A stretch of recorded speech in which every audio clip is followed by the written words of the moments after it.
First, let me start out by saying that I commend Terry Bradshaw for trying to pass the baton to a younger guy. I think he's trying to do the right thing. His yardage is, and I think about if Terry Bradshaw played in today's rules, where they only threw the ball back when Terry played, 25 times max, 30 times maybe at the most, his numbers would be kind of gaudy also. But he didn't. And I think I respect that, but I think Terry Bradshaw is the best quarterback that ever played for the Pittsburgh Steelers. He's an iconic figure, not only in football, but in entertainment. He works for Fox Sports. He does a lot of good things. He's a singer. He has a show out here in Vegas, even though it's not going on right now because of the pandemic, but he has a show in Vegas. So, he is a very iconic person. You say Terry Bradshaw, and from all generations, you know who the guy is. It might not be from always playing for the Pittsburgh Steelers back in the day, but they know that this guy is entertaining. He entertained when he played on the football field. He entertains in the booth on Sunday mornings for Fox Sports. And he entertains sometimes, like I said, the shows he has here in Vegas. So I would say, no, he is not the best player that ever played at the quarterback position for the Pittsburgh Steelers. It is Terry Bradshaw. Well, I will agree with Terry and say it is Ben Roethlisberger. And Terry made it easy on me because he took himself out the conversation, and I'm glad he did. I understand that back then that the quarterback's usage rate wasn't as high as it is today, and they weren't fully maximized, just like running backs today are being minimized. But there are some glaring numbers in Terry Bradshaw's career that would give the edge to Ben Roethlisberger. One of them is completion percentage. I don't care how many attempts you have. I don't care what era you're in.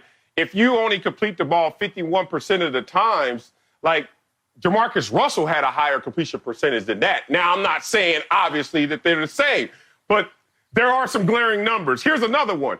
Terry Bradshaw, in his first 5 full years in the NFL, every single year he threw more interceptions than touchdowns.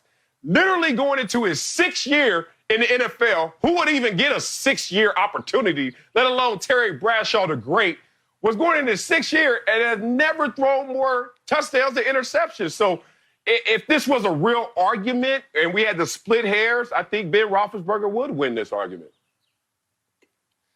I think Terry's offering Ben a friendship fig leaf, a good gesture to try to restore their relationship because they haven't had a great one.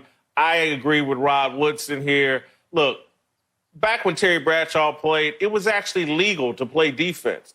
You could actually tackle people. You could actually manhandle a wide receiver. You could actually hit. There was a penalty for a receiver going over the middle, and he got decapitated by a lot of guys. And so everybody's completion percentage back in Terry's day was much lower. I agree with Rod Woodson. Terry Bradshaw is the greatest Pittsburgh quarterback, and I'm a huge Ben Roethlisberger fan. The current backup quarterback in Mason Rudolph, he is not the future for the Pittsburgh Steelers. I think everybody knows that if you're a Pittsburgh Steelers fan. I think we want to say he was, but I think when we've seen him play on a consistent basis last year, it just wasn't the guy they thought he was going to be. Hey, Duck Hodges, maybe he can be that guy, but I think you put him on practice squad for a couple more years, let him keep developing. And my thing about Jameis Winston being a backup quarterback for the Pittsburgh Steelers, in his 5 years of being a quarterback, starting quarterback in the National Football League, he has thrown double-digit interceptions, 15, 18, 11, 14, and 30 last year. So the only way that he can be a good backup quarterback for the Pittsburgh Steelers or any other team in the National Football League is, man, you got to take care of the football. You can't turn the ball over and put your offense and your football team in harm's way on a consistent basis throughout the whole year. So if he learns from that and he shows that he can take care of the football, he can be that veteran leadership that if Ben gets hurt, they can go to for the backup position in Pittsburgh. Yeah, for me, it sounds good. It sounds like a natural fit, but I don't think he'll be a good backup in Pittsburgh. One, you have to look at where Jameis is in terms of his career. He's played 5 years, and he signed A 4-year, $25 million contract as the number 1 overall pick. Great money, but not as a quarterback who's looking for his second contract money. So think about the context of this. Jameis Winston says, I want to go somewhere where the quarterback doesn't have a stranglehold on that position. Well, that's not Pittsburgh, because that's Roethlisberger's job. So then you're a backup who's already forfeited a lot of money because you didn't get that big second-year contract. So if you were to go to Jacksonville, where Gardner Minshew is the quarterback, you could dog curse him and root against him and hopefully take that job.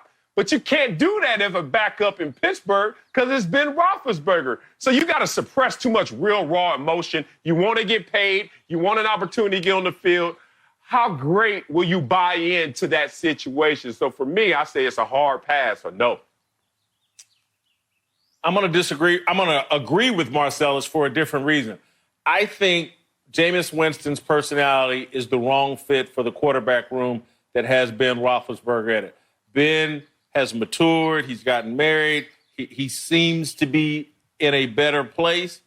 But I just wouldn't put an immature quarterback like Jameis Winston into the same QB room as Ben Roethlisberger. I think Ben has moved on from the problems he's had early in his career, but it's like me and my eating habits. This is day 50 for me with a whole different lifestyle eating-wise.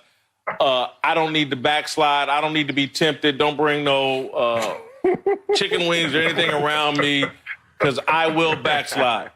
Same thing I would do with Ben Roethlisberger. Thanks for watching. Subscribe here to get the latest from the show. And be sure to check out more of the best clips from Speak For Yourself or go watch a few segments from our other shows on FS1.